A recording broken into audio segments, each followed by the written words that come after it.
بسم الله الرحمن الرحيم. السلام عليكم ورحمة الله وبركاته. إن الحمد لله نحمده تعالى ونستعينه ونستغفره ونعوذ بالله من شرور أنفسنا وسيئات أعمالنا. من يهده الله فلا مضل له ومن يضلل فلا هادي له. أشهد أن لا إله إلا الله وحده لا شريك له وأشهد أن محمدا عبده ورسوله صلى الله عليه وآله وسلم. يقول ربنا تبارك وتعالى: يا أيها الذين آمنوا اتقوا الله حق تقاته ولا تموتن إلا وأنتم مسلمون. يا أيها الناس اعبدوا ربكم الذي خلقكم من نفس واحدة وخلق منها زوجها وبث منهما رجالا كثيرا ونساء واتقوا الله الذي تساءلون به والأرحام إن الله كان عليكم رقيبا.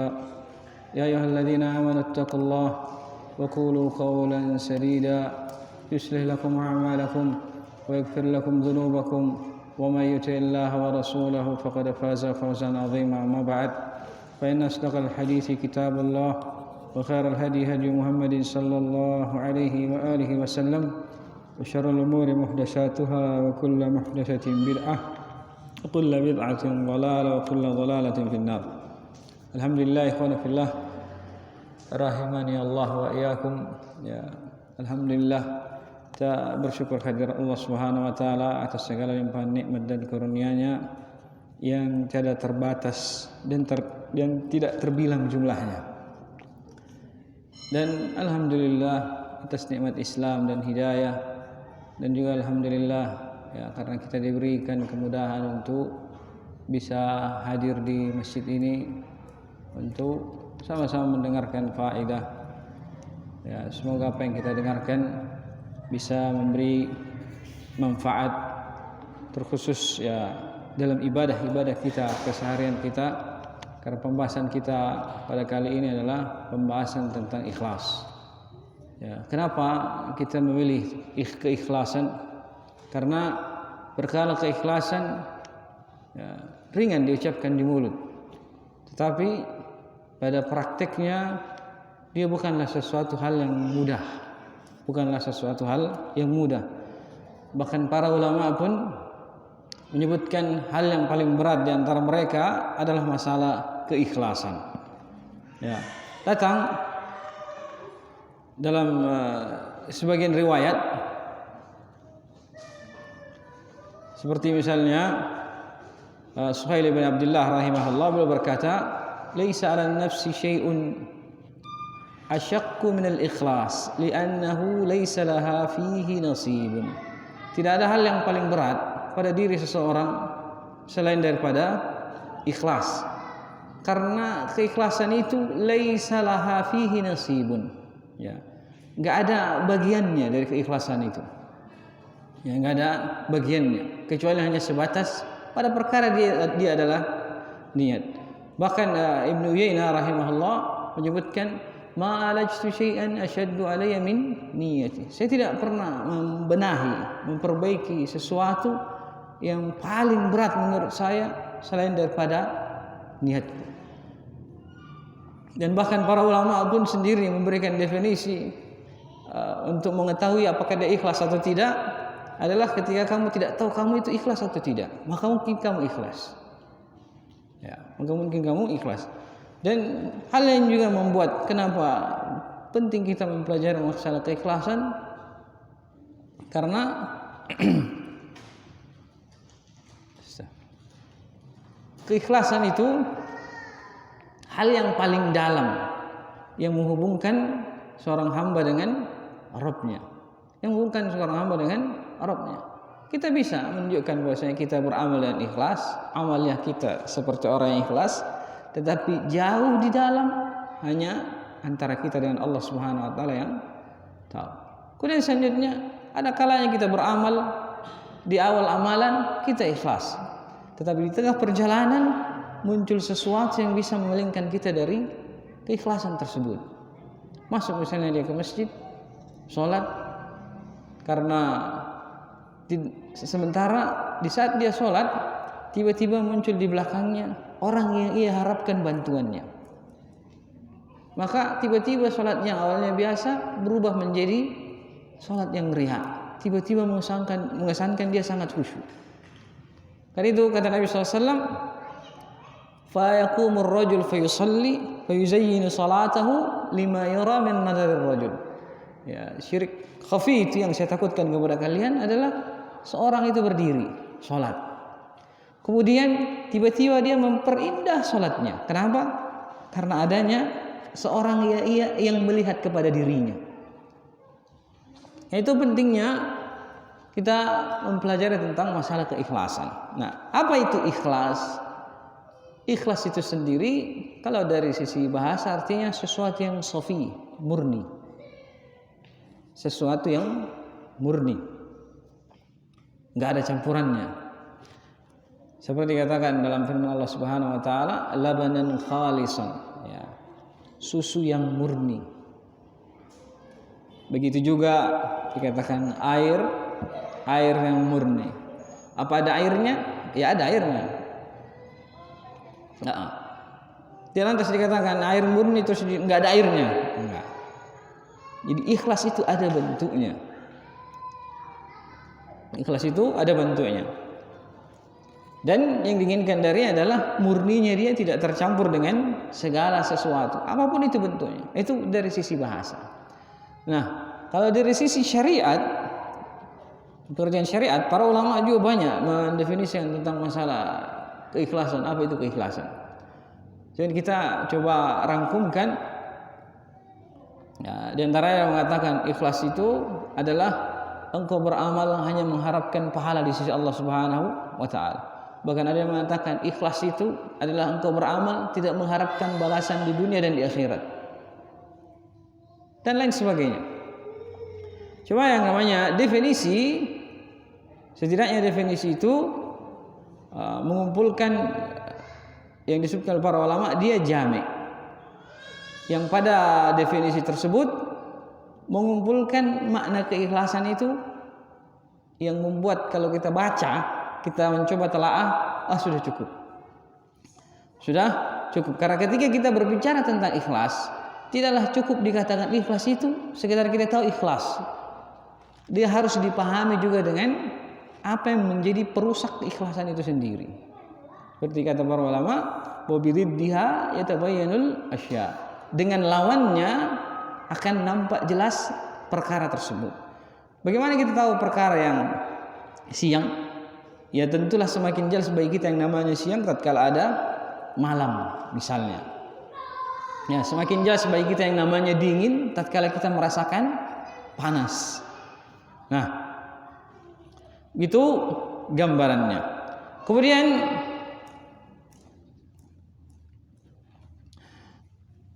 dari sisi syariat, ikhlas adalah tasfiyatul amali min kulli syaibatin tashubuhu min asy-syawa'ib iradatin nafs.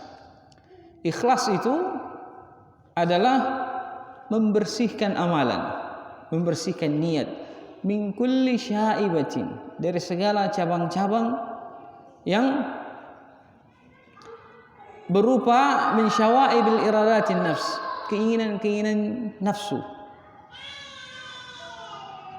Imma talabat tazyin fi qulubil khalq, entah dia berupa talabat tazyin, menginginkan indah pada setiap amalannya dipandang manusia, wa imma talaba madhihim, atau dia meminta karena mengharapkan pujian manusia, wal harbu min dhammihim, atau karena lari dari celaan mereka, au talaba ta'zimihim atau talaba amwalihim, atau karena mengharapkan manusia itu mengagungkan dirinya, memuliakan dirinya, atau menginginkan harta mereka. Ya, menginginkan harta mereka. Dan dari definisi ini kita sebutkan ada beberapa hal. Pertama, yang namanya ikhlas itu at-tasfiyah, dimurnikan. Niatnya murni. Kepada apa? Yang tentulah mengharapkan apa yang ada di sisi Allah Subhanahu wa taala. Mengharapkan apa yang ada di sisi Allah Subhanahu wa taala. Yang kedua, min kulli syaibatin, dari segala hal yang muncul yang menjadi cabangnya dia. Karena yang namanya keikhlasan itu ya pasti akan muncul hal-hal yang akan mengurangi nilai dari keikhlasan tersebut. Riya misalnya, sum'ah misalnya, atau dia beramal dengan amalannya dia mengharapkan balasan keduniaan. Bahkan sebagian para ulama itu ada yang memandang yang namanya ikhlas itu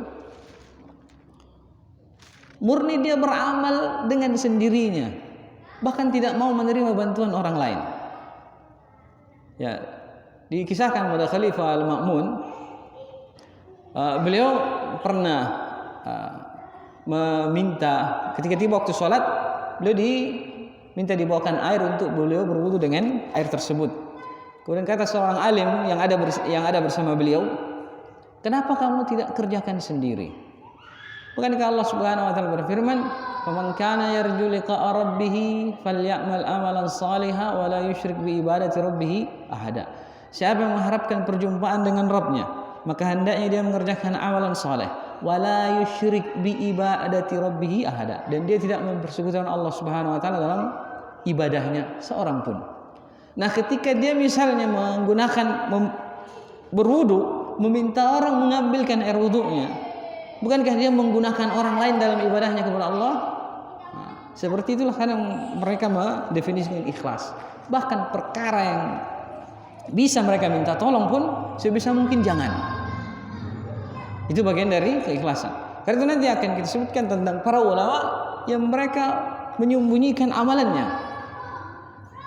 Tujuan menyembunyikan amalan karena menjaga keikhlasannya kepada Allah Subhanahu wa taala. Seperti Ali Zainal Abidin, yang mana beliau setiap malam keluar membawa sedekah dipanggul di atas pundak beliau, dan tidak ketahuan nanti setelah beliau rahimahullah diwafatkan oleh Allah Subhanahu wa taala. Begitu juga Umar bin Khattab.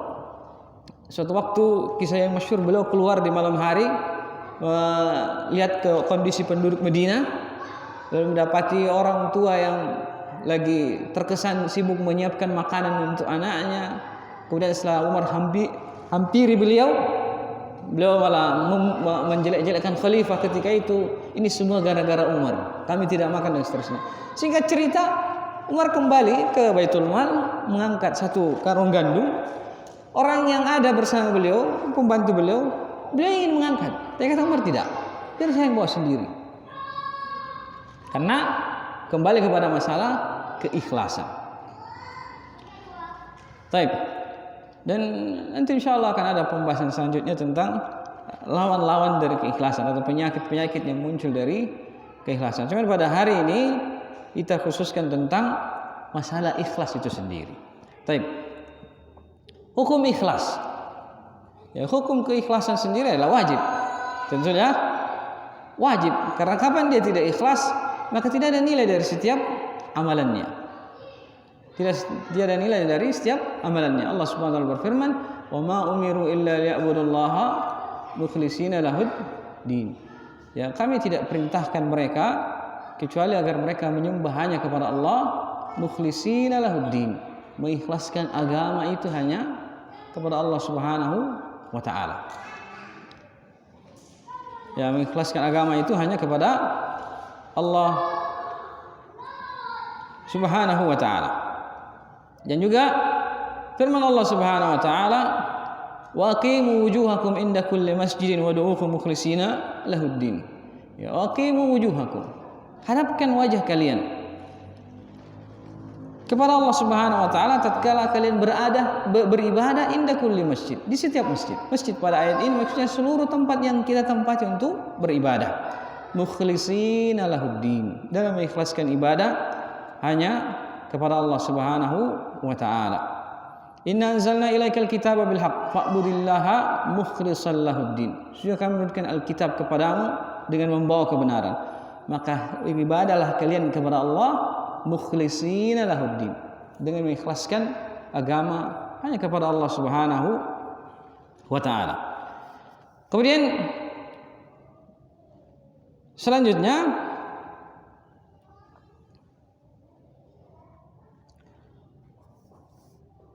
Keikhlasan itu dalam kita beribadah kepada Allah, amalan itu, ikhlas itu terbagi menjadi dua. Ya, terbagi menjadi dua, yaitu ikhlas hakiki dan ikhlas hukmi.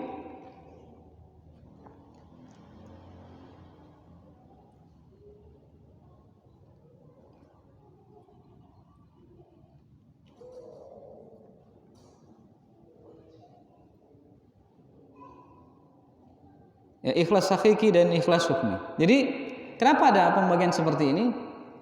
Ada amalan yang kalau kita kerjakan di awal kita bisa berniat ikhlas, ketika sepanjang perjalanan ikhlas itu bisa terus kita hadirkan, maka inilah ikhlas hakiki. Ikhlas hakiki. Jadi seperti misalnya sholat, dari sejak awal dia ketika takbiratul ihram, niatnya ikhlas beribadah kepada Allah Subhanahu wa taala. Sampai salam tidak ada yang merubah niat tersebut, maka dia ikhlas hakiki. Tetapi kalau misalnya dia sholat, di awal sholatnya niatnya ikhlas, tiba-tiba muncul seorang yang diharapkan bantuannya seperti yang kita sebutkan contohnya tadi, maka berubah di tengah jalan, maka zahir yang kita dapati ikhlasnya cuma sebatas hukumnya ikhlas karena dia telah menghadirkan niat ikhlas di awal ibadahnya, tetapi dia tidak bisa menjaganya sampai akhirnya. Ya, walaupun pada akhirnya sholatnya tersebut hukumnya nanti dirinci oleh kata para ulama. Ya, kalau misalnya sepanjang sholat itu dia berusaha melawan niat riaknya itu, maka sholatnya sah. Tetapi kalau misalnya di tengah jalan dia tetap biarkan niat riaknya itu sampai salam, maka sholatnya secara hukum mungkin sah, tapi secara personalnya dia wajib mengulang. Dia wajib mengulang karena hilangnya keikhlasan dalam ibadahnya tersebut. Demikian pula amalan-amalan yang lainnya. Kemudian selanjutnya tentang pembahasan ikhlas, ya, fadilah keikhlasan. Ya, fadilah keikhlasan.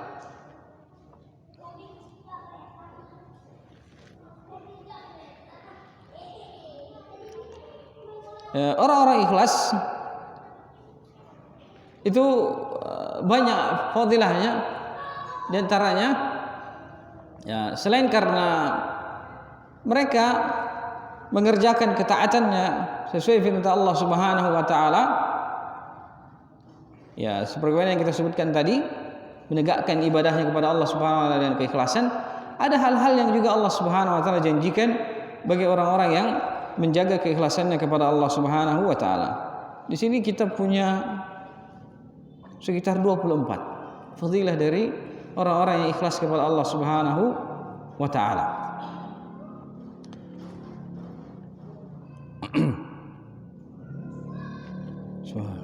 Sampai Anda sendiri bingung. Kalau kita baca semuanya terlalu banyak. Mungkin kita akan baca sebagian dari fadilah keikhlasan tersebut.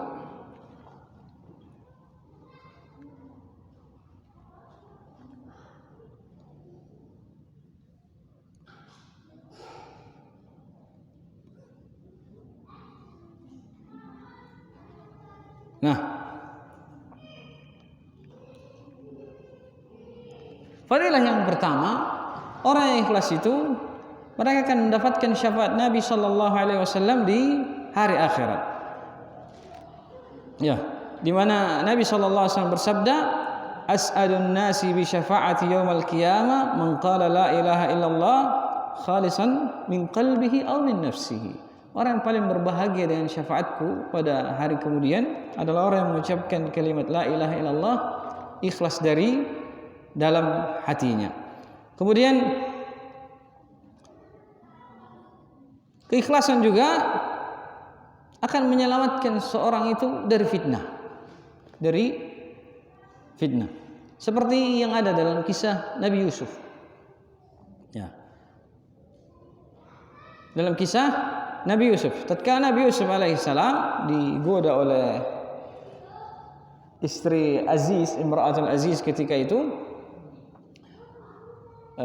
sebagaimana antum ketahui tentang kisahnya, maka kata Allah Subhanahu wa taala, laula ar-ra'a burhana rabbih, sekiranya Yusuf alaihissalam tidak melihat burhan dari Rabbnya.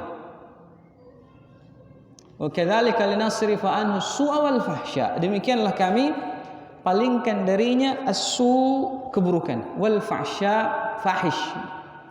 Innahu min ibadina al-mukhlasin. Sungguhnya Yusuf itu dari hamba-hamba kami yang ikhlas. Dari hamba-hamba kami yang ikhlas. Ya. Jadi kondisinya Nabi Yusuf dalam ayat itu bahkan disebutkan walaqad hamma bi wa hamma biha. Nabi Yusuf sudah menginginkan wanita tersebut. Wanita tersebut pun menginginkan Nabi Yusuf dalam ruangan yang tertutup. Tidak menghalang. Tetapi apa yang membuat Allah Subhanahu wa taala menyelamatkan Nabi Yusuf dari kondisi tersebut? Disebutkan di akhir ayatnya. Innahu kana min ibadina al-mukhlasin. Karena Yusuf alaihissalam dari hamba-hamba kami yang ikhlas. Bahkan di antara sekian kisahnya itu ada kisah yang masyhur tentang 3 orang yang terjebak dalam gua dari kalangan Bani Israel, tentang seseorang yang memberikan pinjaman kepada sepupunya, kepada pamannya ketika masih hidup. Kemudian ketika pamannya meninggal, utang itu jatuh tempo, dia naksir kepada sepupunya, ada niat kepada sepupunya. Maka dia pun gunakan sarana tersebut, utang tersebut untuk bisa sampai kepada sepupunya. Maka sebelum hal itu terjadi, dia wanita tersebut mengatakan kepada yang punya utang, yang punya uang, ittaqillah wa la tafuddal khatama illa bi ahli. Bertakwalah kamu kepada Allah dan jangan tafukkal khatam, jangan kamu buka penutupnya kecuali dengan haknya.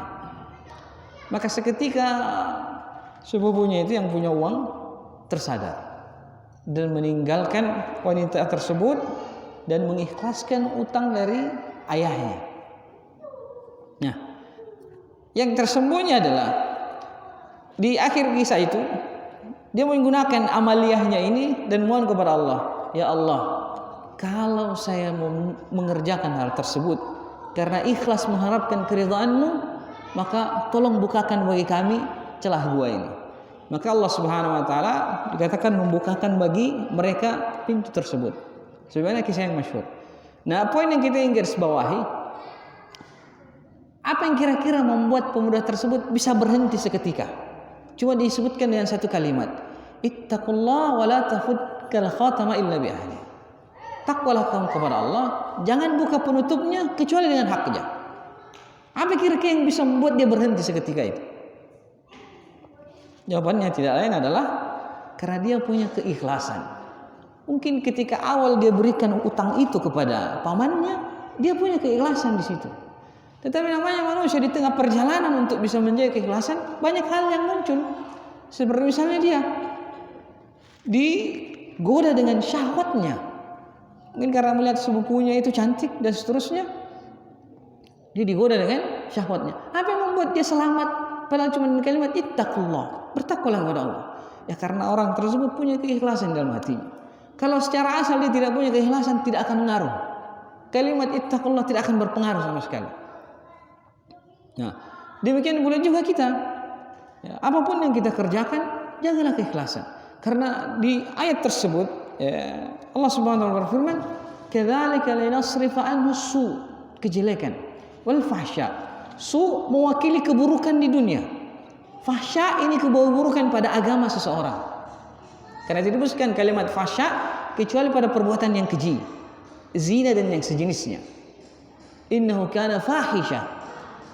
Kadzalika linasrifa anhu su wal fahsya. Fahsya karena yang diinginkan wanita tersebut adalah dia bisa bercampur dengan Nabi Yusuf alaihi assalam, bagi mewakili keburukan yang bisa menimpa agamanya. Karena fahisha yang seperti itu kata Nabi SAW itu jelas mengurangi agama seseorang. La yazni zani hina yazni wa huwa mu'min. Tidak berzina seorang yang berzina tatkala dia berzina dalam keadaan dia beriman. Yang kata para ulama tafsirannya, ketika hal itu terjadi keimanan itu keluar dari dirinya. Sebagian menafsirkannya keluarnya seperti apa? Dia keluar dari dirinya keimanan tersebut seperti awan. Ketika dia berhenti baru dia masuk, tapi tidak seperti ketika dia keluar. Nah, demikian jeleknya yang namanya fahisyah. Jeleknya yang namanya fahisyah. Sehingga kata para ulama juga, ya, keikhlasan seseorang akan menjaga dia dari keburukan dunia dan keburukan pada agamanya. Seperti ayat yang kita sebutkan. Kemudian yang selanjutnya dari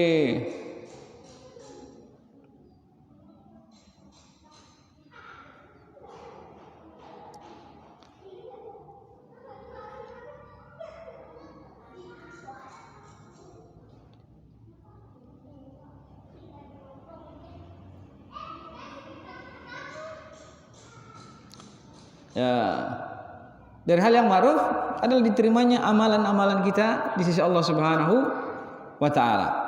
Karena dia dikatakan syarat diterimanya amalan. Man kana yarju liqa'a rabbih falyamal amalan shalihan wa la yusyrik bi ibadati rabbih ahada. Ini kata para ulama, amal saleh itu adalah akhlasuhu wa aswabah, yang paling ikhlasnya dan yang paling benarnya. Bahkan kalau para ulama sendiri secara umum mendefinisikan dua syarat diterimanya amalan itu, semuanya kembali kepada keikhlasan. Ikhlas dari sisi niatnya, mengharap balasan di sisi Allah Subhanahu wa taala. Kemudian yang kedua, mutabah kepada Nabi SAW, itu pun kategorinya kategori ikhlas. Ikhlas dalam sisi mutabah, yaitu tidak beribadah kepada Allah kecuali dengan cara yang Allah Subhanahu wa taala syariatkan. Nah, ya, selanjutnya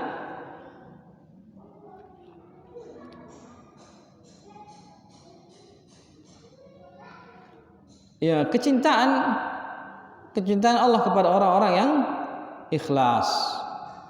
Kecintaan Allah kepada orang-orang yang ikhlas. Di dalam sebuah hadisnya Nabi SAW bersabda, "Rubba ash'atha madfu'u bil abwab law aqsama 'ala Allah la abarrah." Ada kalanya orang yang penampilannya lusuh, kalau dia datang ke pintu rumah salah seorang di antara kalian, pasti kalian tolak. Gak ada yang mau terima dia, saking buruknya penampilannya. Law aqsama 'ala Allah la abarrah. Ada kata dia bersumpah memohon kepada Allah, maka pasti akan Allah kasih.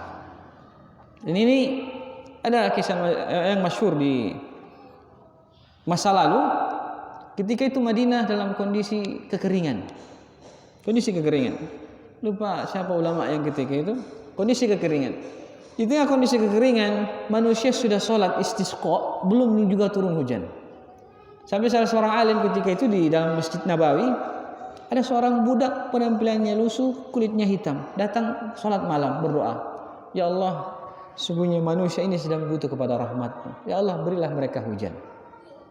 Gak lama setelahnya Madinah hujan. Seorang alim yang melihat ini, budak perawakannya penasaran, siapa orang ini? Dibuntuti dan didapati bahwasanya budak ini tukang kayu. Maka beliau dekati. "Saya sebenarnya tadi malam melihat doamu dan seketika Allah kabulkan. Apa kamu belum menikah? Biar kami nikahkan. Apa kami butuh sesuatu akan kami berikan?" Maka kata beliau, "Tidak, dan jangan kamu sebutkan saya kepada orang-orang setelah ini. Jangan sebutkan keberadaan saya kepada orang-orang setelah ini." Sampai di sebagian kisah dikatakan bahwasanya budak ini begitu dia ketahuan tentang ibadahnya dia kepada Allah Subhanahu wa taala, dia berdoa kepada Allah, "Ya Allah, matikan saya." Maka seketika dia pun, enggak lama setelah itu dia pun diwafatkan oleh Allah Subhanahu wa taala, sehingga manusia tidak heboh dengan keberadaan dia. Dekatnya dia dengan kecintaan Allah Subhanahu wa taala. Dan selanjutnya, bahkan karena keikhlasan seseorang itu, amalan yang dia tidak sampai pahalanya ke situ, tetapi saking besarnya keikhlasan dia, jujurnya dia dan niatnya tersebut, dia bisa mendapatkan pahala yang dia inginkan amalan tersebut walaupun belum sempat dikerjakan. Ya, walaupun belum sempat dikerjakan. Kata ini dari sahabat Anas bin Malik radhiyallahu taala anhu, bahwasanya Rasulullah SAW tatkala beliau kembali dari perang Tabuk, beliau berkata, "Inna bil madinati aqwaman ma sirtum masiran wa la qata'tum wadiyan illa kanu ma'akum Qalu ya Rasulullah wa hum bil Madinah. Qala wa hum bil Madinah habasahumul udhur. Sungguhnya di Madinah ada satu kaum. Masirtum masiran, tidaklah kalian menempuh sebuah jalan dalam perjalanan jihad kalian ini. Wala qata'tum wadiyan, tidak pula kalian melintasi sebuah lembah. Illa kanu ma'akum, kecuali mereka bersama kalian.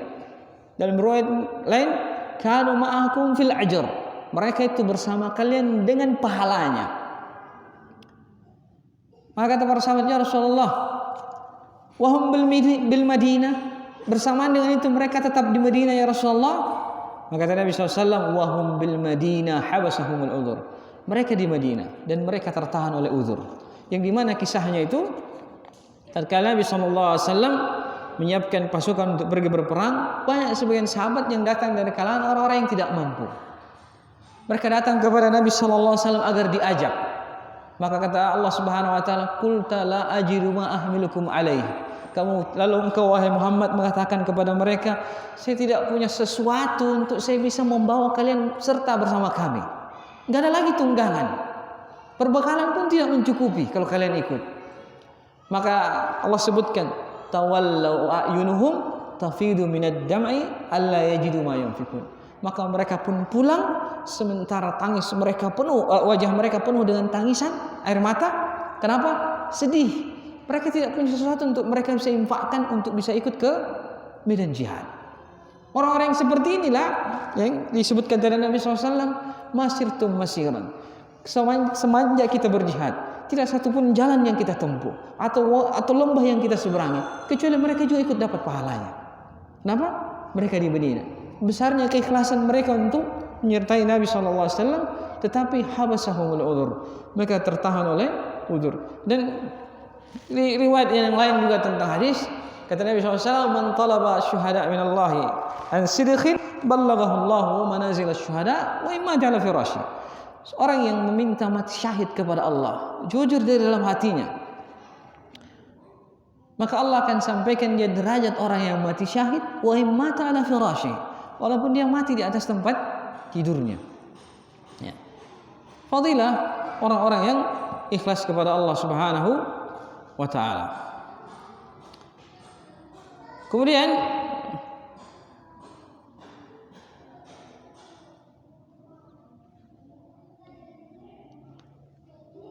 kita pilih-pilih ya.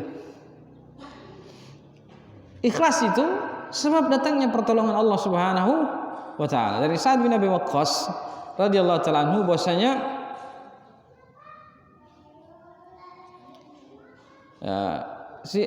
Abu Sa'id bin Abi Waqqas radhiyallahu ta'ala anhu, beliau menyangka annahu dhanna anna lahu fadlan ala man dunahu min ashabin Nabi sallallahu alaihi wasallam.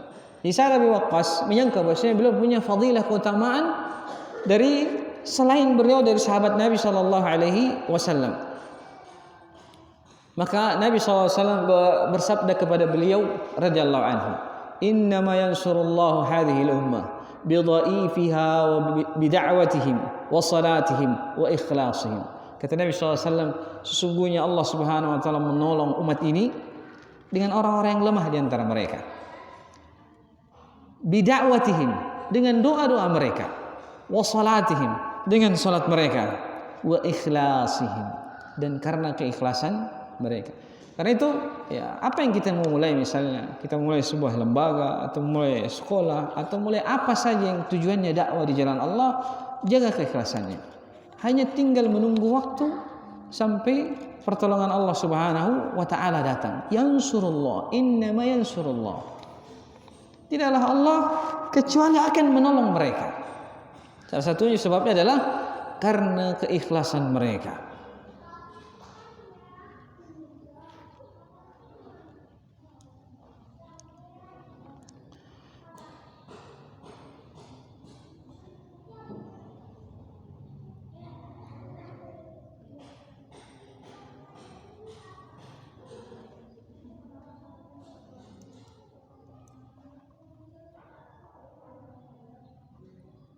Nah,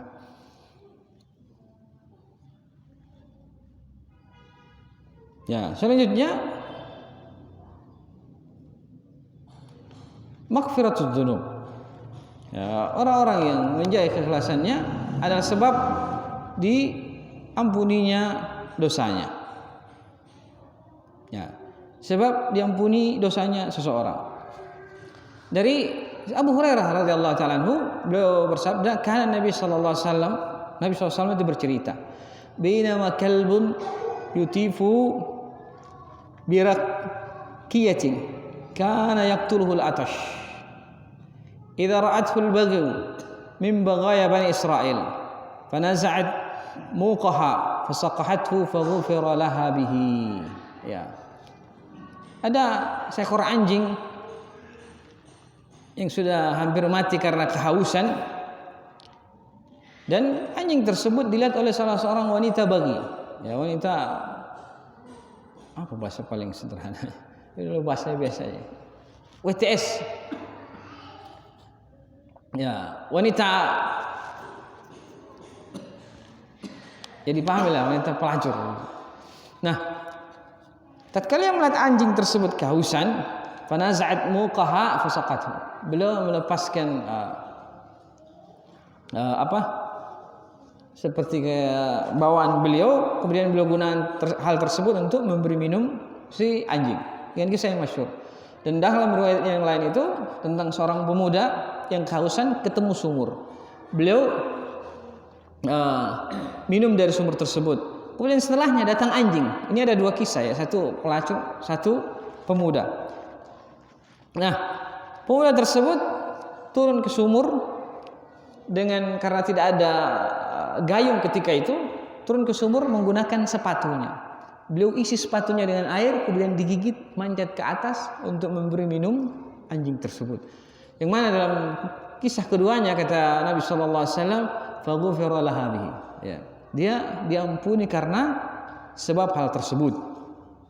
Ya. Kalau yang pemuda tadi, fasyakarallahu lahu faghafara lahu. Maka Allah mensyukuri pemuda tersebut, maka Allah pun mengampuni dosanya. Karena semua amalan yang sederhana, tapi karena dibangun di atas dasar keikhlasan, maka Allah Subhanahu wa taala menjadikan hal tersebut sebab pengampunan dari dosa keduanya. Pengampunan dari dosa keduanya karena keikhlasan. Yang kata Syekhul Islam Ibnu Taimiyah, keikhlasan seperti inilah yang sebenarnya kita butuhkan. Dia tidak muncul, dia nggak bisa muncul setiap saat. Dia nggak bisa muncul setiap saat. Tetapi kapan keikhlasan tersebut muncul pada seorang hamba, maka selamat dia. Itu sebagian salaf pun mengatakan, man akhlasa lillahi sa'atan najah. Siapa yang bisa ikhlas kepada Allah satu saat saja, maksudnya keikhlasan yang seperti ini bentuknya, pasti dia selamat. Pasti dia selamat. Itu para ulama pun ya berusaha menjaga diri mereka untuk tetap ikhlas. Salah satunya ya menyembunyikan amalannya untuk bisa sampai kepada derajat keikhlasan yang seperti ini. Karena kondisi yang ada, wanita ini nggak ada orang lain di sekitarnya. Begitu juga pemuda yang tadi, nggak ada orang lain. Jadi murni hanya dia, Allah dan anjing itu. Tetapi apa yang membuat dia bergerak untuk mau memberinya minum? Keikhlasannya. Nah, itu yang bernilai besar di sisi Allah Subhanahu wa taala. Hanya dia, Allah dan anjing itu yang ada. Lalu bisa saja dia tinggalkan.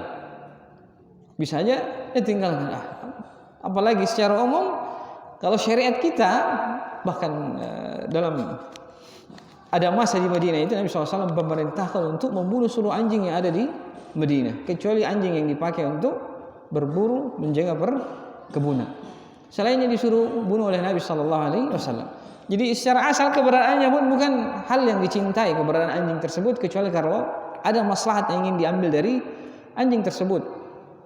Ya, bersamaan dengan hal tersebut, ya dua orang tadi memilih untuk memberi minum anjing tersebut.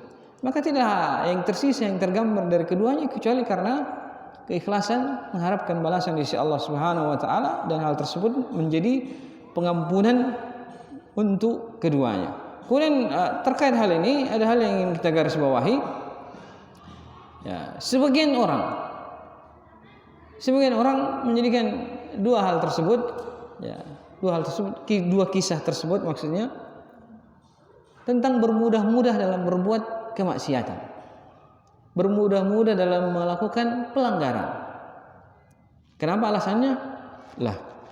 cuma sekedar membeli minum anjing kok dia bisa masuk surga, diampuni oleh Allah Subhanahu wa taala. Nah, kita kan lebih baik, kita kan masih sholat. Kita kan masih sholat. Itu yang perlu dipahami, perlu digarisbawahi bahwasanya kisah ini disebutkan diampuni dosanya. Ya. Maksudnya bukan ketika itu saja akibatnya. Akibatnya adalah setelah dia melakukan hal tersebut,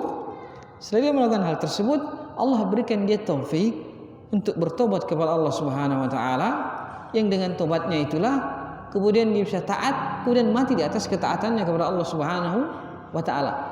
Karena dan hal tersebut dikaitkan dengan sebab awalnya. Itu dia memberi minum, maka Allah merahmati dan mengampuninya. Bukan karena lantaran tersebut, masa cuma sekedar memberi minum, diampuni dosanya masuk surga, enggak. Dia masih hidup dan diberikan taufik oleh Allah Subhanahu wa taala untuk bertobat. Jadi jangan disalahpahami, karena sebagian orang menganggap bahwasanya cuma sekedar memberi minum, diampuni dosanya oleh Allah Subhanahu wa taala. Anjing liar banyak, kucing juga semisal. Artinya maksiatnya jalan terus, salatnya jalan terus, enggak.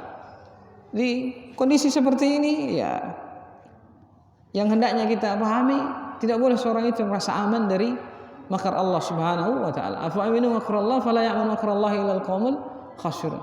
Ya, apakah mereka merasa aman dari makar Allah?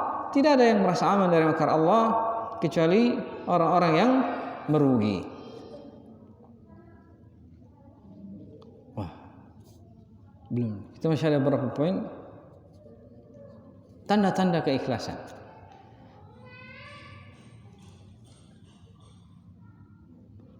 Nah, sebelumnya hal yang terakhir yang kita sebutkan balasan dari orang-orang keikhlasan adalah mendapatkan nikmat di kehidupan surga. Allah Subhanahu wa taala berfirman, "Illa ibadallahil mukhlasin ulaika lahum rizqum ma'lum." Kecuali hamba-hamba Allah Subhanahu wa taala yang ikhlas, maka bagi mereka rezeki yang telah diketahui. Apa itu? Surga. Fawakihu wa hum mukramun. Buah-buahan yang ada di dalamnya dan mereka dimuliakan. Fi jannatin naim, di dalam surga an-naim. Ya, surga an-naim.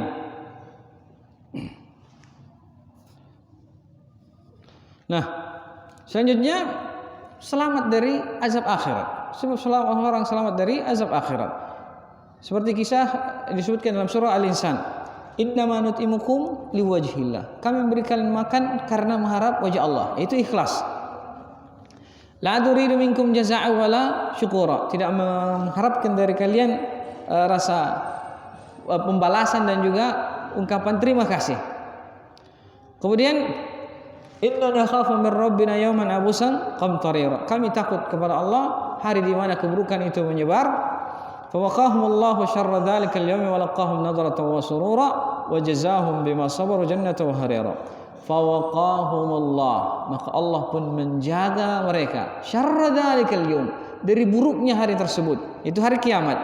Wa laqahum nadratan wa surura, dan Allah pun menjumpai mereka dalam keadaan mereka nadra, wajahnya terang, wa surura, dan berseri-seri, bergembira.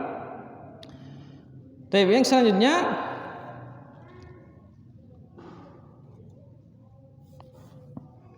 tentang tanda-tanda dari orang yang ikhlas. Ya, tidak apa yang kita sebutkan, kita cuma sebatas sampai kepada tingkatan teori, ya, sebatas tingkatan teori. Nah, apa tandanya orang-orang ikhlas itu? Pertama, orang-orang ikhlas itu iradatuhum wajhullah. Semua hal yang mereka kerjakan, yang mereka inginkan hanyalah wajhullah. Wajhullah itu gambaran tentang balasan di sisi Allah Subhanahu wa taala. Penyebutan wajhullah adalah nikmat yang tertinggi. Karena nikmat yang tertinggi bagi penghuni surga adalah tatkala mereka bisa melihat kepada wajah Allah Subhanahu wa taala. Allah Subhanahu wa taala berfirman, "Wasbir nafsaka ma'al ladzina yad'una rabbahum bil ghadati wal ashi yuriduna wajhah." Ya, sabarkanlah diri kalian bersama orang-orang yang yad'una rabbahum, berdoa kepada Rabb mereka di waktu petang dan di waktu pagi dan petang, yuriduna wajah, menginginkan wajah Allah Subhanahu wa taala. Ya. keikhlasan mengharapkan balasan di sisi Allah Subhanahu wa taala. Dan juga Nabi SAW ditanya, "Ya Rasulullah, seorang lelaki berperang karena mengharapkan balasan Allah Subhanahu wa taala dan berperang karena mengharapkan ghanimah. Dan seorang lelaki yang berperang agar seorang tahu posisinya dia. Oh, dia ini orang pemberani, dia orang hebat. Maka siapa yang di jalan Allah ya Rasulullah?" Maka kata Nabi sallallahu alaihi wasallam, "Man qatala litakuna kalimatullahi al-ulya fa huwa fi sabilillah." Siapa yang berperang karena menginginkan agar kalimat Allah itu yang tinggi, meninggikan kalimat Allah, maka dia yang di jalan fi sabilillah. Jalan fi sabilillah. Ini yang penting yang perlu kita garis bawahi. Kalau orang di masa lalu jelas perangnya jihad. Tapi kalau kita di masa sekarang yang kita kerjakan adalah dakwahnya kita. Dakwahnya kita. Itu ketika apapun wasilah yang kita kerjakan. Entah kita bangun sekolah misalnya atau bikin lembaga atau apapun bentuknya, sifatnya jama'i, tetap digaris bawahi kalimatullahi al-ulya, meninggikan agama Allah Subhanahu wa taala. Bukan karena kita ingin membesarkan lembaganya misalnya atau membesarkan komunitas kita, bukan, tetapi meninggikan kalimat Allah Subhanahu wa taala. Itulah yang disebut keikhlasan. Kemudian selanjutnya, tanda dari keikhlasan itu cenderung ingin menyembunyikan amalannya. Ini yang disebutkan oleh, dikisahkan dari banyak para as-salaf. Ya. Bahkan dalam hadisnya Nabi sallallahu alaihi wasallam bersabda, "Innallaha yuhibbul abdul at-taqi al-ghani al-khafi." Sungguh Allah Subhanahu wa taala mencintai seorang hamba yang bertakwa, yang kaya, al-khafi, suka menyembunyikan amalannya. Bahkan para salaf disebutkan banyak di antara mereka kisah-kisah yang menyembunyikan amalannya.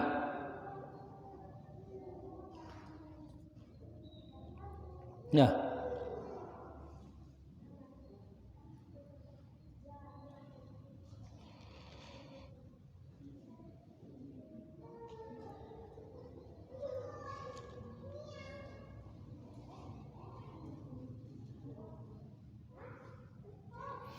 Ya, termasuk diantaranya kisah tentang Zainal Abidin Ali bin Husain rahimahullah, yang mana beliau setiap malam itu keliling membawa sedekah kepada penduduk Madinah sebelum subuh. Dan ketika orang-orang keluar di waktu sholat subuh, mereka sudah dapati sedekah tersebut di depan rumahnya.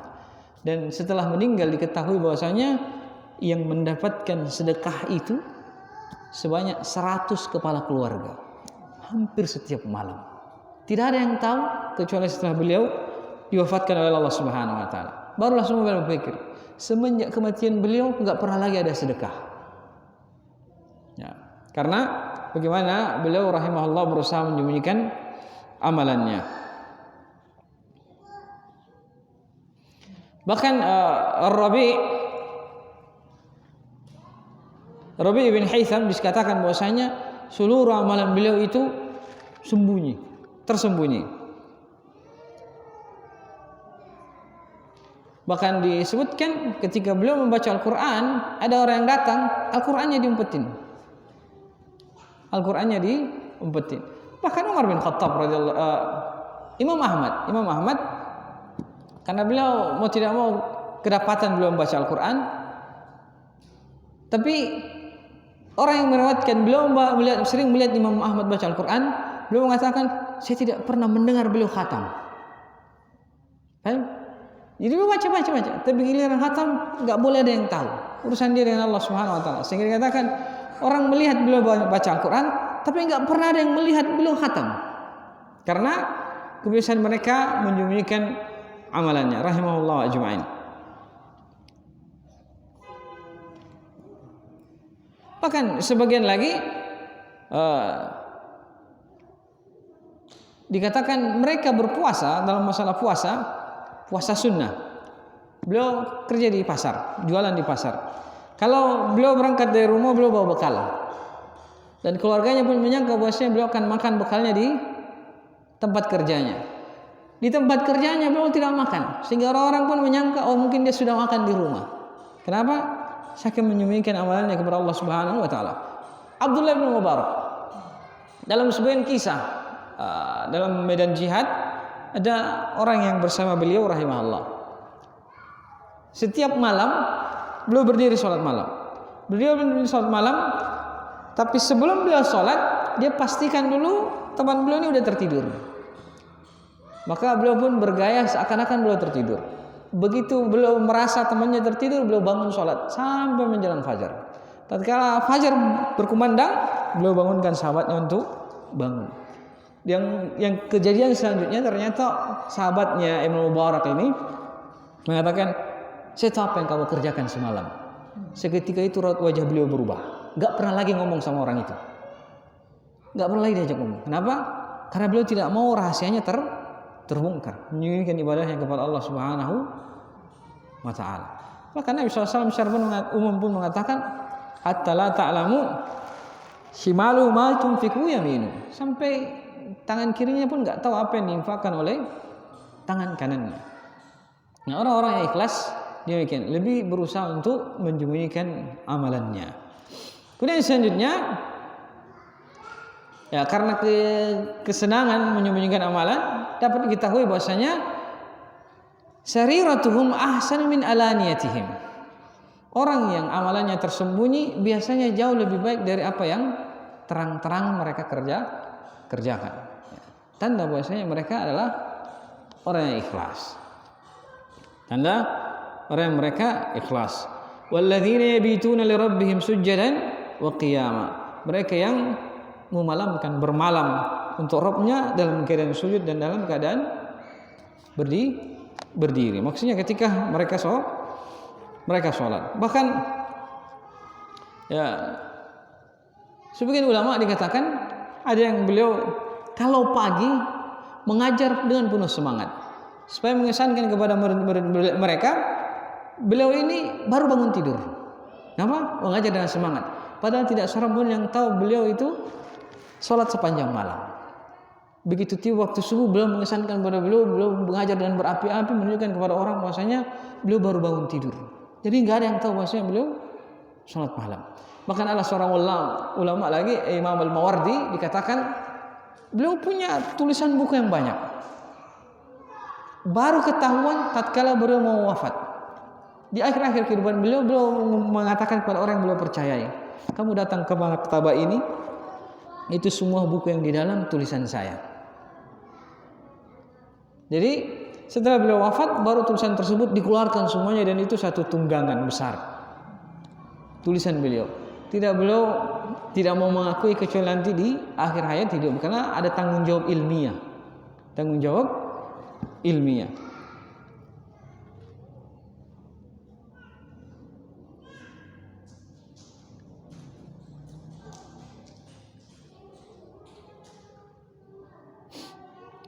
Nah, selanjutnya di antara cirinya ada sifat mereka yang tidak merasa aman dengan amalan tersebut. Selalu merasa amalan tersebut adalah amalan yang kurang. Ya. Yattahimu fi nafsihi. Dia selalu berprasangka kepada dirinya, apa yang saya berikan ini belumlah cukup. Selalu ada kekhawatiran. Dan Allah Subhanahu wa taala berfirman, "Walladzina yu'tuna ma ataw wa qulubuhum wajilatun annahum ila rabbihim raji'un." Itu orang-orang yang memberikan apa yang Allah berikan kepada mereka. Ya, mereka infakkan apa yang Allah Subhanahu wa taala berikan.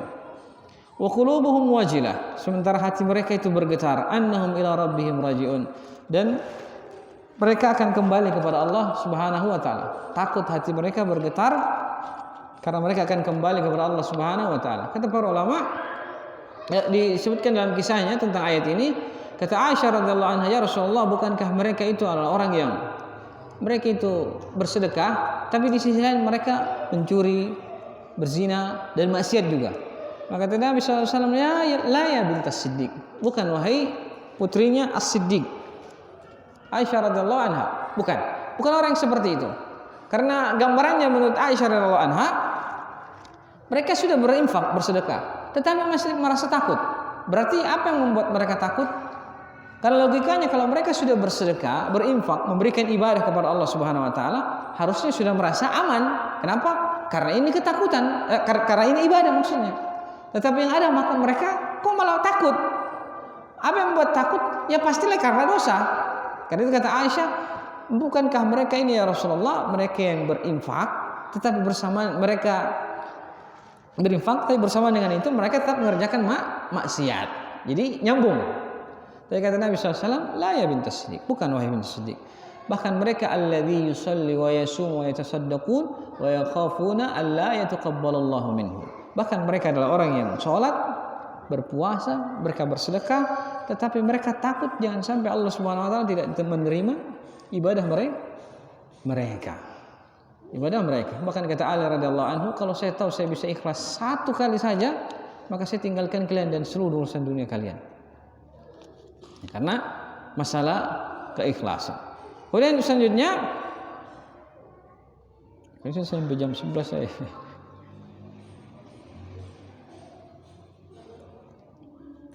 Ya, mereka orang-orang ikhlas itu tidak memandang pujian manusia, karena pujian manusia atau sanjungan manusia itu jelas akan merusak keikhlasan mereka. Karena kapan itu datang, maka entah mereka jatuh dalam kepada perkara riya atau perkara sum'ah. Jatuh dalam perkara riya atau perkara sum'ah.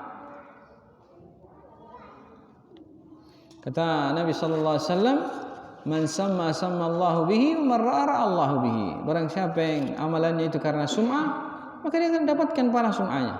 Dan barang siapa yang amalannya karena riya, maka dia akan dapatkan riyanya, pujian manusia. Nah, ini beberapa tanda. Kemudian bagaimana seorang bisa ikhlas? Panjang lagi. Jangan kita enggak sebutkan secara keseluruhan, secara umum. Bagaimana kita bisa meraih keikhlasan? Salah satunya adalah pahami bahwasanya penggerak keikhlasan itu ada 3 hal. Penggerak keikhlasan itu ada 3 hal. Mungkin bisa dikatakan rukun, tapi secara umum 3 hal ini adalah rukun dari seluruh jenis ibadah. Rukun dari seluruh ibadah. Jadi beda rukun amaliyah dan rukun batiniyah. Rukun amaliyahnya kalau misalnya sholat, rukun sholat ya beda. Ada takbiratul ihram, ruku, baca al-fatihah dan seterusnya. Tapi kalau rukun batiniyah berlaku pada seluruh jenis ibadah. Apa itu? Al-mahabbah, al-khawf dan ar-raja. Kecintaan, rasa takut dan pengharapan. Nah, bagaimana kita bisa ikhlas? Apabila kita memenuhi 3 hal ini. Kita beribadah kepada Allah ada dasar dengan kecintaan. Sehingga diberi ataupun tidak diberi, tetap kita ibadah kepada Allah Subhanahu wa taala. Yang kedua, ketika ada yang namanya rasa harapan. Karena manusia, hal yang mempengaruhi amalan mereka salah satunya adalah karena ingin meraih sesuatu. Dan Allah berikan kita syariat yang sesuai dengan naluri dan tabiat kita. Selalu menginginkan sesuatu. Maka mengharapkan apa yang dijanjikan oleh Allah Subhanahu wa taala itu juga bagian dari keikhlasan. Demikian juga takut terhadap apa yang Allah Subhanahu wa taala peringatkan kepada kita, itu juga bagian dari keikhlasan. Siapa yang padanya terkumpul 3 hal, insyaallah dia bisa menjadi orang yang ikhlas. Kemudian selanjutnya, hal yang bisa membuat kita ikhlas adalah mengingat kematian. Bahwasanya kita hidup bukan untuk selamanya. Bahkan kita hidup hanya mencari perbekalan untuk selanjutnya menuju kepada Allah Subhanahu wa taala. Dan kata Nabi SAW, "Aktsiru min dzikri hazimil ladzat." Ya, perbanyaklah kalian mengingat hal yang menghancurkan kelezatan, yaitu kematian. Apa yang membuat manusia itu berkurang keikhlasannya? Karena banyak mengejar kelezatan. Bukankah pujian manusia itu lezat? Lezat. Mendapatkan bagian dari pahala ganjaran dunia lezat, pasti lezat. Bahkan kata Nabi SAW, "Inna dunya khulwatun hadirah." Dunia itu manis, lagi hijau. Itu lezat. Maka dengan banyak mengingat penghancur kelezatan, itu akan semakin mengantarkan kita kepada ikhlas kepada Allah Subhanahu wa taala. Yang selanjutnya, az-zuhud. Kata Nabi SAW, "Izhad fid dunya yuhibbukallah, wazhad fima indan nas yuhibbukan nas." Ya, berzuhudlah kalian pada apa yang ada di sisi Allah Subhanahu wa taala, maka Allah pun akan mencintai kalian. Dan berzuhudlah pada apa yang ada di tangan manusia, maka manusia akan mencintai kalian. Maksudnya berzuhud pada apa yang ada manusia, jangan tamak pada apa yang mereka miliki. Jangan tamak pada apa yang mereka miliki, tetapi cukupkan diri dengan apa yang ada di sisi Allah Subhanahu wa taala. Ini kan gambaran keikhlasan juga. Semua yang merusak keikhlasan manusia, ibadahnya kepada Allah, munculnya dari manusia. Semua yang merusak keikhlasan dia, ibadahnya kepada Allah, munculnya dari kalangan manusia. Ingin dipuji misalnya, ingin dikatakan alim misalnya. Siapa yang mengatakan dia alim? Siapa yang mengatakan dia berilmu? Ya manusia. Ya kalau di sisi Allah, kamu sebatas hamba. Kemudian ini yang selanjutnya. Sebab selanjutnya, senantiasalah merasa dirimu itu hamba.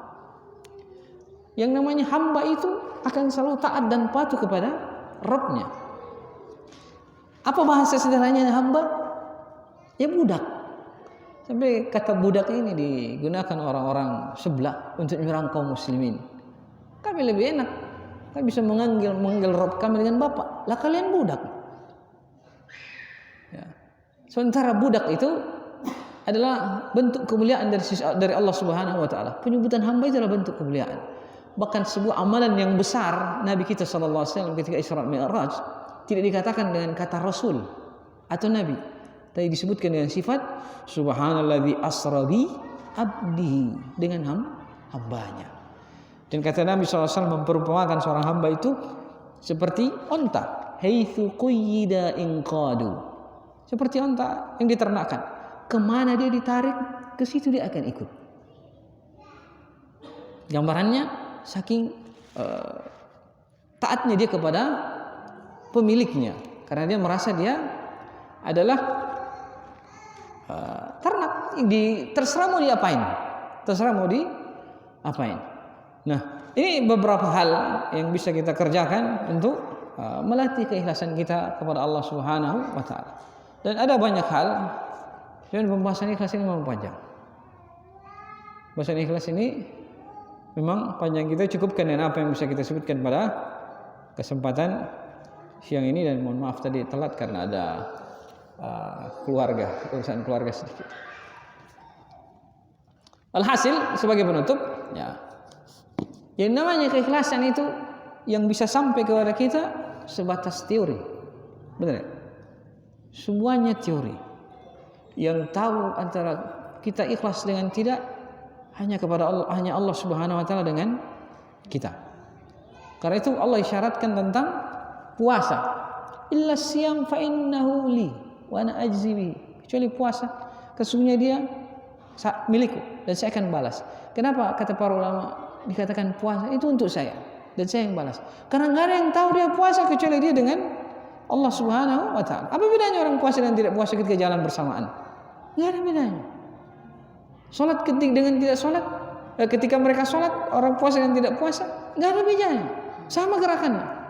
Tetapi yang membedakan adalah yang tersembunyi di dalam batin mereka. Cuman sekali lagi, karena ini adalah hal yang menjadi privasi kita dengan Allah Subhanahu wa taala. Ingat, kapan kita tidak ikhlas, maka akan ada masanya dia akan keluar dengan sendirinya. Kita akan dibongkar oleh Allah Subhanahu wa taala ketidakikhlasan itu. Ketidakikhlasan akan Allah bongkar dengan sendirinya. Karena yang hanya Allah terima adalah hamba-hamba Allah Subhanahu wa taala yang ikhlas. Dan kita belum sebutkan juga tadi tentang salah satu fadilah keikhlasan, terjaga dari makar syaitan. Ini kita lupa. Terjaga dari makar syaitan dan fadilah keikhlasan. Allah Subhanahu wa taala berfirman, menukil ucapannya syaitan, qala fa bi izzatika la ghuyannahum ajma'in illa ibadaka minhumul mukhlasin. Demi keagunganmu ya Allah, kami akan gelincirkan mereka semuanya kecuali mereka yang dari hamba-hambamu yang ikhlas. Coba ikhlas. Jadi keikhlasan itu punya kekuatan yang besar yang membuat syaitan itu lemah. Terlebih lagi Allah SWT pun mensifati Inna kaida syaitani kana dhaif. Sungguhnya makar syaitan itu adalah sangat lemah. Jadi kalau ada orang yang mudah digelincirkan oleh syaitan, sudah pastinya dia tidak ikhlas dan dia pastinya dari hamba-hamba yang lemah. Kenapa? Makar syaitan juga lemah. Maka tidak akan bisa ada orang yang digelincirkan dengan suatu hal yang lemah kecuali dia dari kalangan orang-orang yang lemah. Dan kenapa misalnya Umar bin Khattab ketika bisa bergulat dengan syaitan, beliau bisa kalahkan syaitan. Bahkan kata Umar bin Khattab, enggak ada lagi yang lebih kuat dari kamu. Kata jin tersebut, enggak, saya yang paling kuat di antara mereka. Kenapa? Karena hal yang mendasari Umar adalah keikhlasan. Kenapa juga misalnya dikatakan kalau Umar melewati sebuah jalan dan ada syaitan akan menyingkir. Ada aura keikhlasan pada diri Umar bin Khattab radhiyallahu ta'ala, sehingga syaitan itu pasti akan merasa lemah di dekat Umar. Karena itu sangat wajar ketika Allah Subhanahu menyebutkan, menukil ucapan iblis ini, ucapan syaitan ini, bahwasanya semuanya bisa digelincirkan oleh syaitan kecuali yang ikhlas. Kisah tentang Abu Hurairah. Abu Hurairah ketika itu beliau bertugas menjaga Baitul Mal. Selama 3 malam berturut-turut ada orang yang datang mencuri dari harta Baitul Mal. Setiap kali ditangkap alasannya, saya punya keluarga, saya punya anak yang harus saya beri makan, begini dan seterusnya. Sampai hari ketiga, kata Abu Hurairah, hari ini kami tidak akan membebaskanmu, apapun alasannya. Maka dia pun mengatakan Abu Hurairah, saya akan sampaikan kamu kepada satu ilmu. Tolong bebaskan saya. Maka Abu Hurairah, apa ilmu tersebut? Bacalah ayat kursi sebelum kamu tidur. Kamu akan senantiasa dijaga oleh Allah Subhanahu wa taala dan syaitan tidak akan bisa mendekatimu. Maka di pagi hari kata Nabi SAW, ya Abu Hurairah, ma fa'ala asirakal barih? Apa yang dikerjakan oleh tawananmu semalam? Abu Hurairah kaget. Lah kok Nabi SAW tahu? Kalau saya berusaha tutupi. Maka kata Abu Hurairah, beliau menceritakan dia mengajarkan saya satu ilmu. Maka kata Nabi SAW, sadaqaka wa huwa kadzub. Dia jujur kepadamu tentang fadilah surah ayat kursi itu. Sementara dia sebenarnya pendusta. Apa yang membuat Abu Hurairah bisa dengan mudah mengalahkan syaitan itu?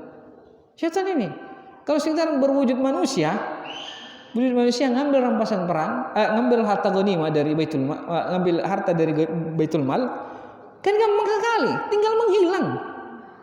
Udah nggak kelihatan kan, benar kan? Apa yang membuat ilmunya nggak bisa nongol syaitan itu? Karena ada nilai keikhlasan di Abu Hurairah, dan termasuk nilai keikhlasannya adalah kecintaan beliau kepada ilmu. Kenapa syaitan bisa dilibaskan? Karena beliau mengharapkan ilmu. Yang beliau sangka itu mungkin dia dengar langsung dari Nabi Shallallahu Alaihi Wasallam. Karena saya kalau ngomong hilang gampang ya, kuntilanak ditimpuk langsung hilang, misalnya begitu kan. Syaitan. Kenapa? Apa yang membuat mereka lemah? Karena keikhlasan. Ini betul-betul mereka angkat tangan. Tidak bisa. Itu ya, kembali kepada penutup. Ya, semua yang kita sampaikan teori, prakteknya dia adalah hal yang terdalam antara seorang hamba dengan Rabbnya. Itu masing-masing dari kita tahu keikhlasan kita. Dan masih ada lagi, mana ini waktunya? Sebutkan sedikit biar enggak salah paham tentang pemahaman keliru tentang ikhlas. Ada 2 hal yang kita sebutkan. Pertama, orang-orang yang ini datang dari kalangan seorang sufi, namanya Ruwaim bin siapa gitu, Ruwaim. Dia mengatakan bahwasanya ikhlas itu adalah engkau tidak mengharapkan balasan dunia dan akhirat.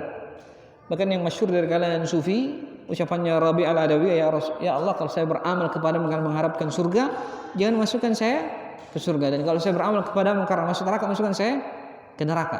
Murni karena kecintaan. Ini juga 2 hal ini adalah pemahaman yang keliru tentang keikhlasan. Karena kita sebutkan tadi tentang ikhlas. Yang namanya ikhlas itu mengharap balasan di sisi Allah Subhanahu wa taala. Selama itu hal yang Allah janjikan, maka itu adalah keikhlasan. Selama itu Allah perintahkan kita takut darinya, lalu kita ikutan takut, maka itu adalah bagian dari keikhlasan. Fattaqun nar allazi waquduha an-nas wal hijarah. Takutlah dari neraka yang bahan bakarnya manusia dan batu. Ketika kita takut karena alasan tersebut Allah kabarkan, maka itu adalah keikhlasan. Wasari'u ila magfiratin min rabbikum wa jannatin arduhas samawat. Bersegeralah kepada pengampunan Rabb kalian dan surga yang seluas langit dan bumi. Ketika kita mengharapkan surga, Itu tidak menafikan keikhlasan. Karena yang bisa ngasih surga cuma Allah Subhanahu wa taala. Maka itu pun bagian dari keikhlasan. Agar dipahami bahwasanya ikhlas itu bukan tidak mengharap apa-apa sama sekali. Ya, karena ikhlas itu ada bentuknya. Seperti dikatakan air ini air murni. Apakah ada air? Apakah tidak ada airnya? Jawabannya ada airnya. Cuma tidak ada campurannya. Demikian pula ikhlas kepada Allah artinya mengharap apa yang ada di sisi Allah, tidak mengharapkan yang lainnya. Itulah maksudnya ikhlas. Kemudian yang selanjutnya yang salah dipahami oleh manusia tentang keikhlasan, ketika ditimpa musibah, misalnya ada yang meninggal dari orang yang dicintai, atau misalnya barangnya hilang dan misalnya, udah ikhlaskan saja. Nah, ini bukan ikhlasan sebenarnya, bukan keikhlasan, tapi lebih kepada keridhaan, direlakan saja. Cuman ketika kita gunakan kalimat tersebut, ya tentulah kembali kepada sabda Nabi SAW, hadithun nas bima yafqahun. Berbicaralah kalian kepada manusia dengan perkara yang mereka pahami. Kalau ternyata karena orang ketika tertimpa musibah, yang paling mudah untuk masuk ke dalam diri mereka adalah menyebutkan ikhlas ketimbang menyebutkan ridholah terhadap takdir Allah. Atau kita katakan udah diikhlaskan saja. Itu lebih mudah mereka terima dengan kalimat diikhlaskan saja, dengan kalimat diridhokan saja. Walaupun bahasa syariatnya kita itu ridho sebenarnya. Tetapi ya hadisun nas bima yafqahun. Berbicara kepada manusia dengan apa yang mereka mudah paham. Itu tujuannya. Menegakkan maslahatnya di situ. Allah taala alam. Subhanakallah wa bihamdika la ilaha illa anta astaghfiruka wa atubu ilaik. Alhamdulillahirabbil alamin. Assalamualaikum warahmatullahi wabarakatuh.